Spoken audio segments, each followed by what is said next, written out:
Hello everyone, today I will show you how to download and install OBS Studio on Windows. And here's how it's done. 1. Go to the official OBS website, obsproject.com. 2. Download the installer. On the homepage, you'll see options for Windows, Mac OS, and Linux. Click on the Windows button to start downloading the installer for OBS Studio. 3. Run the installer. Once the download is complete, open the installer file. If prompted by Windows, click Yes to allow the program to make changes to your system. 4. Follow the installation wizard. Select your preferred language and click OK. Click Next in the Setup wizard to continue. Read and accept the license agreement, then click Next. Choose the installation location. You can leave the default and click Next. Make sure the installation options are what you want, then click Install. 5. Complete the installation.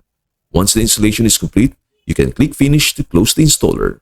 Optionally, you can check the box to launch OBS Studio immediately after installation.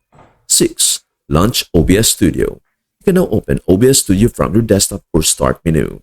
If this is your first time using OBS, you may be prompted to run Auto Configuration Wizard to set up basic settings for streaming or recording. And that's everything you need to know about how to download and install OBS Studio on Windows. Before we end, may I humbly ask you a favor? Please do like, share, and subscribe to our channel. This means the world to us. Thank you so much for watching. We hope to see you in our next video.